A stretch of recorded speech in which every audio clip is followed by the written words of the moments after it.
Hi, so I'm here with David Putrino. He's a neuroscientist and a physical therapist, I think, right, at Mount Sinai. And maybe you can just give a minute or two or a few seconds about your background. Yeah, absolutely. So as you mentioned, a physical therapist, my PhD was in experimental neuroscience. The majority of my career has been focused on helping people recover from brain injuries or spinal cord injuries. And my work at Mount Sinai is focused on novel interventions for people living with neurological conditions, but also working with high performance athletes and helping them reach and maintain peak levels of performance. So a big focus of my lab is on looking in all directions. So working with a very broad and far-ranging cohort of people that live on many different levels of the abilities spectrum. And I think also relevant to the conversation is a big part of my lab is focused on working with complex problems rapidly. A big tenet of what we do is that it typically takes 17 years to get a new intervention from bench to bedside in the United States. Mm-hmm. And we don't think that that's an acceptable number. We work with any company or any industry partner that is willing to get a promising treatment into the hands of patients faster to accelerate the path of novel and promising technologies. So we're used to working at a different pace to government-sponsored research. Okay, so this brings us to the start of the pandemic. And so pretty quickly, I gather you started seeing patients who were not recovering fully from their, what was apparently a COVID infection. Yeah, that's right. We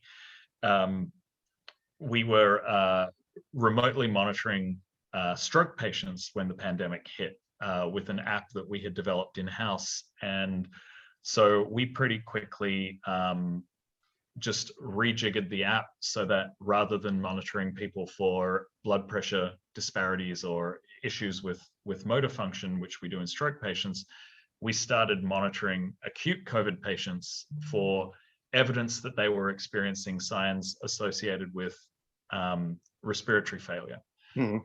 So we onboarded our first COVID patient, our first acute COVID patient on March 15th of 2020. And pretty shortly, we had a few thousand patients that we were monitoring.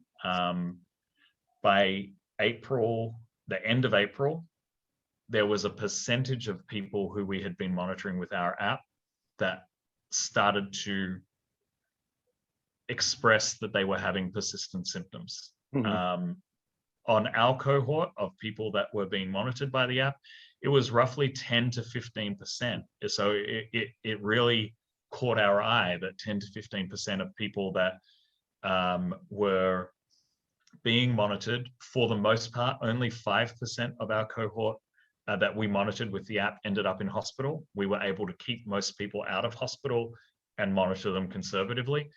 But 10 to 15% started complaining of fatigue and heart palpitations and issues with exertion and all of these things that are now classic long COVID symptoms. So that was when, go ahead. That's okay. No, these were the sort of non-specific symptoms that were hard to trace to any particular organ failure or organ dysfunction. That's correct. You know, they were testing normal, but they were very far from feeling normal and feeling the way that they felt prior to COVID. So no, at this point, did you know about ME or CFS or ME-CFS, whatever one wants to call the collection of symptoms, or, by whatever definition? And did you know about the symptom of post-exertional malaise, which is, now is a core symptom of many, definitions of ME? Yeah, so I had knowledge of ME/CFS and I had knowledge of Lyme disease, dysautonomia. I had never really actively treated ME/CFS or Lyme disease at all. Like that was very far outside of my scope as a clinician and as a researcher.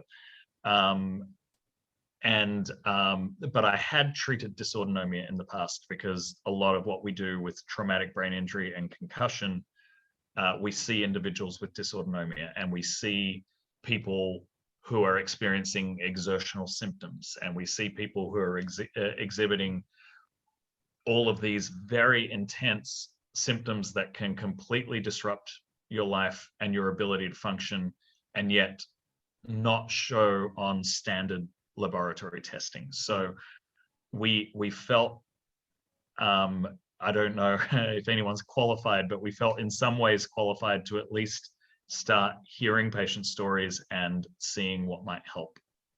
And so had you heard of the symptom of post-exertional malaise or post-exertional symptom exacerbation specifically? Yes. Oh, yeah. Sorry. I should have answered that directly. Yes, we absolutely had, because in dysautonomia, people experience post-exertional symptom exacerbation as well. And the mechanism is different. And typically the feeling of it is a little different to what I've been reading about in ME/CFS and what I have been seeing in a subset of long COVID patients. But it's very much it's a well-known concept in the space of dysautonomia. And equally, I think we'll dig into this a bit more, but equally as controversial in many ways as well, where you have certain providers, healthcare providers, who don't believe that it's real, which is a problem. So tell me about that. Did you start running into immediately as well, when you started taking it seriously, the attitude that this was really an effect of anxiety or depression or post-traumatic stress disorder or sociological, psychosocial strain, as it's been called also? Did you run into that attitude among your colleagues or other clinicians and so on? Yes, absolutely. I think that many people wanted to rapidly psychologize the concept of long COVID because it is neater to do so. It's very easy, especially in the US healthcare system, to evaluate everyone for the superficial things, recognize that they're within normal limits or within some level of normality for all of the superficial testing, and then say, well, I'm not seeing anything, it must be anxiety or depression or PTSD. I think that's obviously very lazy and harmful. And again, we've seen this in the dysautonomia world before. So the average time to diagnosis of dysautonomia is 7 years in the United States. Along that 7-year period, over 75% of people with dysautonomia will get an anxiety diagnosis, Okay. despite the fact that anxiety occurs in the same proportion as the general population in the dysautonomia population. So this is something that has existed for decades, and is just a symptom of psychologizing a condition that the healthcare provider can't explain. What do you think is the impulse behind that? I mean, it does seem to me that when you have a worldwide phenomenon like this, of people reporting similar phenomena or similar symptoms in multiple places, you can either assume that it's sort of a mass psychogenic phenomenon, or you can assume that it's something really interesting going on, pathophysiologically, and some people seem to choose one direction and some people seem to go in the other. So I'm wondering why you think that is. Yeah, I mean, it's interesting. You use the word "interesting" is interesting to me, because I think that a lot of healthcare providers are either too burnt out or too blasé about their position as a healthcare provider to have scientific curiosity and to think, this doesn't seem to fit the mold. What else could it be? It is much easier. It takes much less cognitive effort to say, well, I've tested for all the obvious things. and all the non-obvious things I don't understand. So I'm just going to say that this is psychological. One of the things that struck me early in the pandemic was when we started seeing the signs and symptoms of long COVID showing up on our app. It was April of 2020. The word long COVID didn't exist. The phrase PASC, certainly didn't exist. And what was striking was how similar all of the descriptions were on this cluster of patients that, they weren't colluding. They didn't know anyone. They didn't know each other.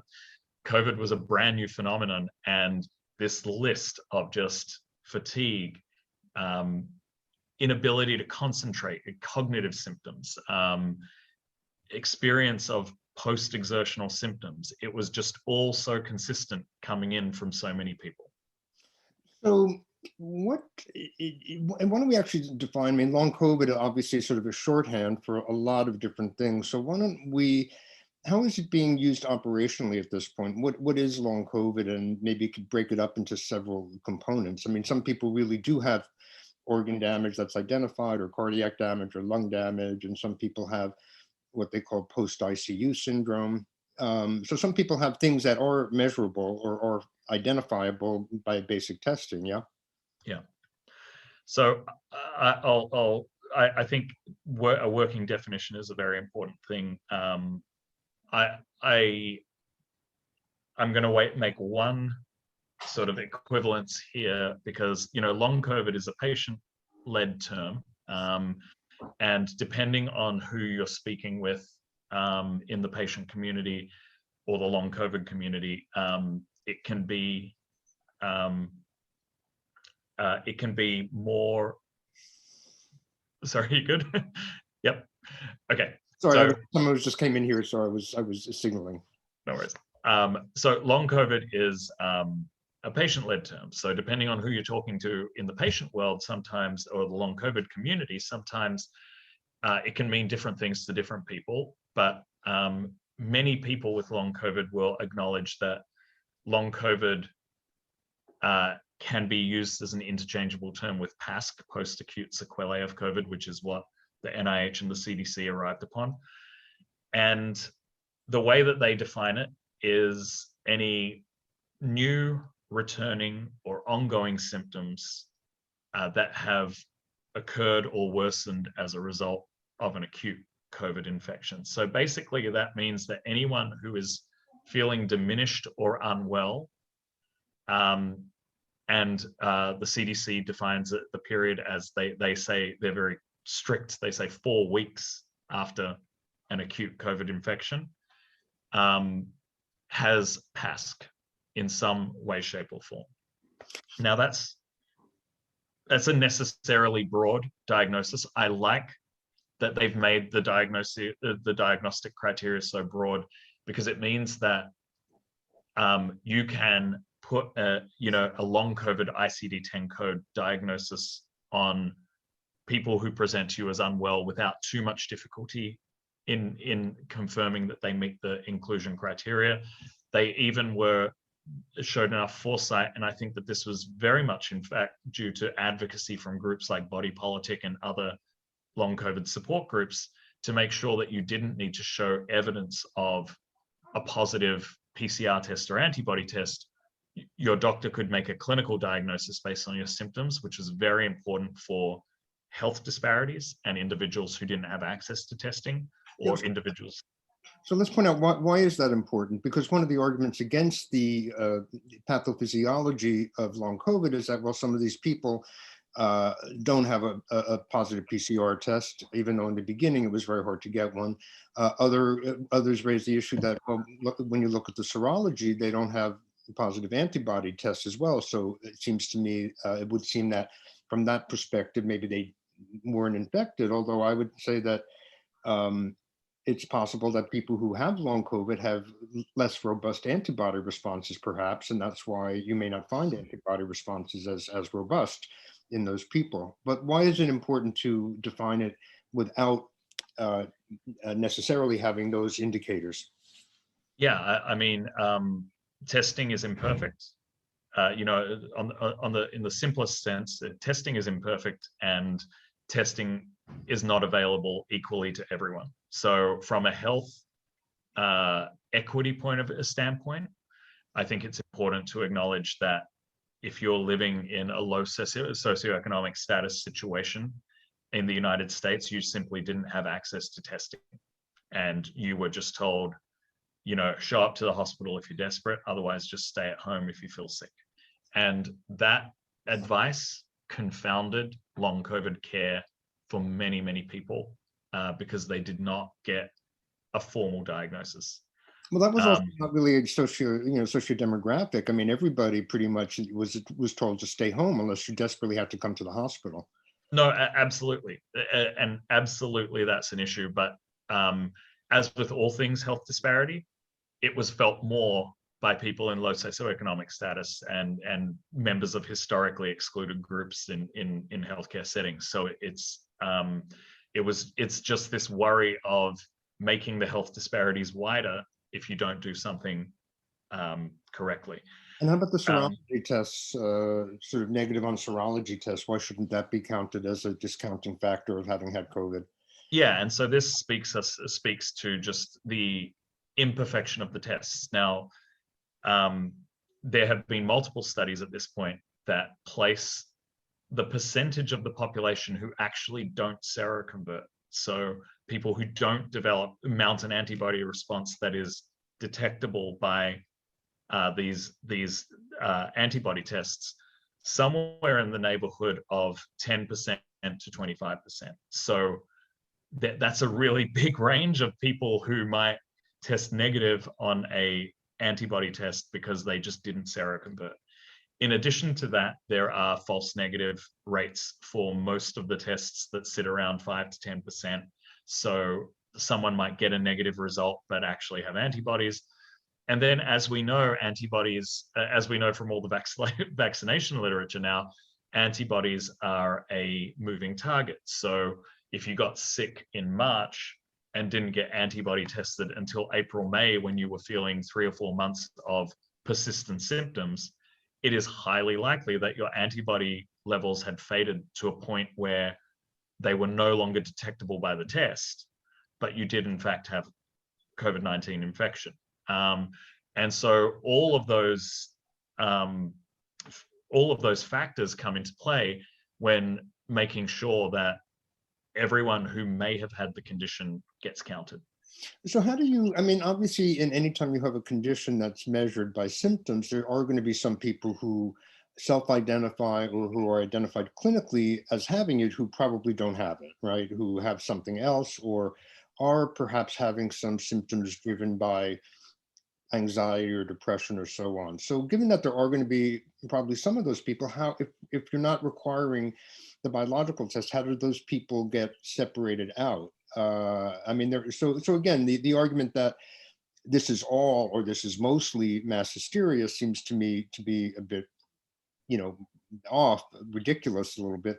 But the idea that some people are responding that way, or some people have psychogenic responses or are responding to anxiety is not, I mean, that seems reasonable. How do those get separated out?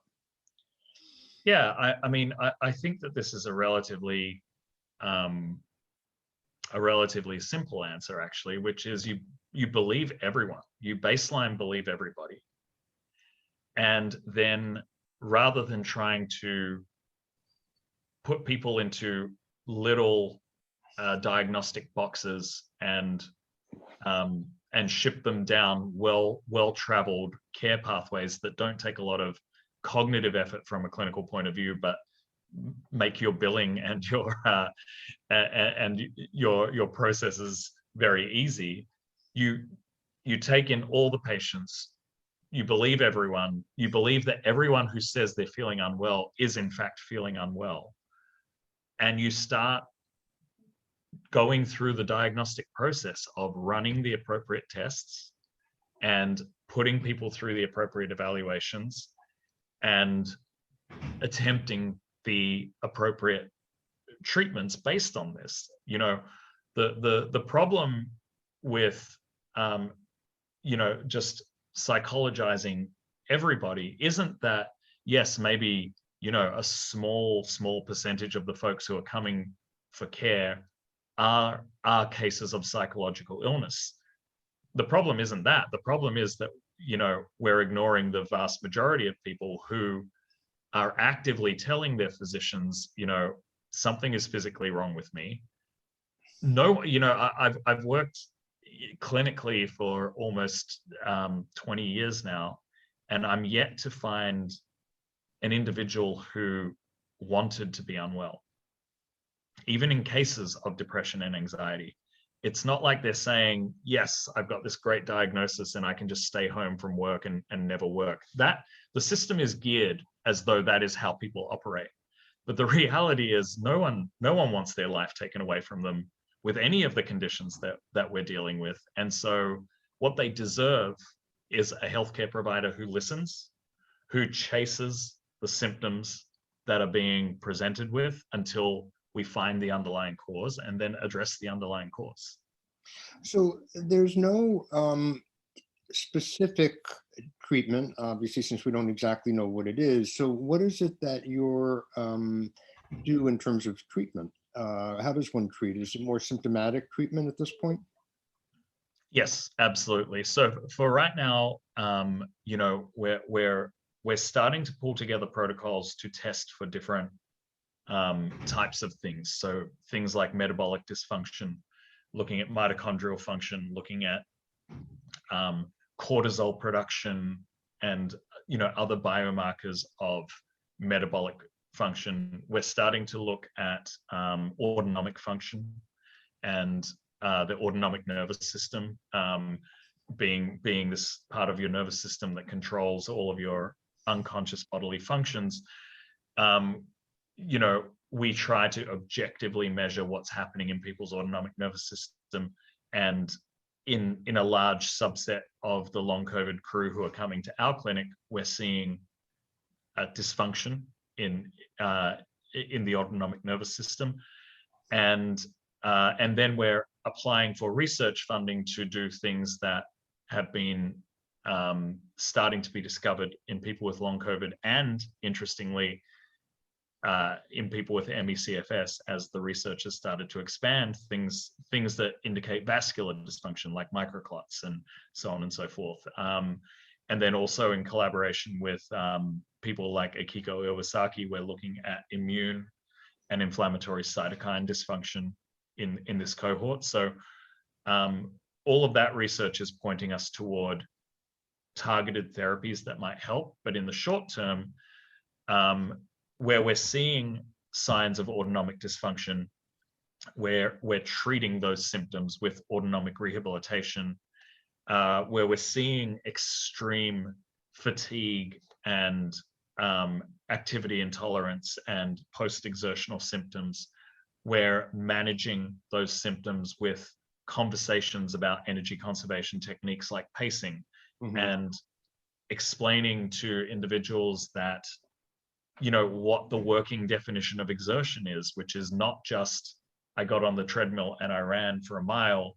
It can be I had a difficult and emotion charged conversation, or I had to spend a lot of time on Zoom today, or I had to digest food that is hard to digest because it's high in fiber versus a simple carbohydrate. These are all forms of exertion. Are people aware of the concept or the symptom of post-exertional malaise, or do you find it something you need to explain to them? I find it something that needs to be constantly explained, both to healthcare providers as well as to people who are new to long COVID, who are having long COVID symptoms themselves. I think in many cases, PEM or post-exertional symptom exacerbation can be very challenging to get your head around, especially if you're the sort of person that is experiencing a significant delay between the exertion and the symptom crashes.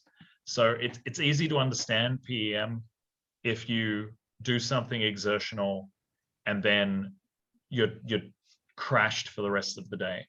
But in some people, it's insidious, as we know, where you do something and then a day and a half later, suddenly you crash. It's much harder for people to cognitively link something like that to the exertion they did a day and a half ago. And so having those conversations can be incredibly clarifying to a lot of patients who have just been baffled by, 2 days later, why do I feel so terrible? I was able to exercise on Monday. Why am I feeling so bad on Wednesday? But yeah. So some of the studies that are being done in Europe that I've written about, basically they cite sort of the PACE trial and some of the, ME or CFS literature, and they're, promoting exercise therapies or, again, cognitive behavior therapy to deal with sort of the anxieties and so on, or the depression, the purported depression and so on that people purportedly have around long COVID and the pandemic. These seem somewhat misguided to me, since it's sort of lumping these patients all together, and they don't seem to be screening, or at least the protocols don't indicate that they're screening for post-exertional malaise or related symptoms, although they sometimes claim that they are. So have you seen these sort of studies, and what's your thought about those? Yeah, it's incredibly discouraging. And I think it's scientifically lazy and it's dangerous. I agree with you at this point. There appears to be, in some cases, almost a willful ignorance to not acknowledge the fact that PEM should at least be something that is screened for before you apply an exertional protocol to patient populations. I think, one of the things that always strikes me about many of these trials that use graded aerobic exercise, even in the dysautonomia world, where there's a little bit more acknowledgement of the fact that exertion can cause symptom worsening. But many of the studies seem to just gloss over the fact that half of the people in the study dropped out before completing the protocol. And so then you only see a slight moving of the needle in symptoms of people who were able to actually complete the protocol in the subgroup analysis. And, that should be telling you big warning signs that a large population of individuals, couldn't stand the protocol. And yet, because it's there, because it's published, people can cite it and say, hey, we want to do the same thing. And especially if they're established researchers with a track record of getting funding with the funding agencies that they're applying for, they of course immediately just get funded, because these sorts of grant applications are all about being part of a club. And it's a dangerous thing that happens in science, where it perpetuates echo chambers and pushing, kicking the can down the road of a research protocol that, or an interventional protocol that should have been thrown in the trash a long time ago, not because it's not helping a subset of individuals, but it's not being thoughtful enough about the subset that it's harming, or the subset that it's not moving the needle at all on, which again just demonstrates the lack of intellectual curiosity that is needed to do good quality clinical research and actually help all patients, as opposed to just the one subset. Okay, I think we're coming to the end of my 40-minute period here, and I did want to keep this relatively short. So, any last thoughts you want to share?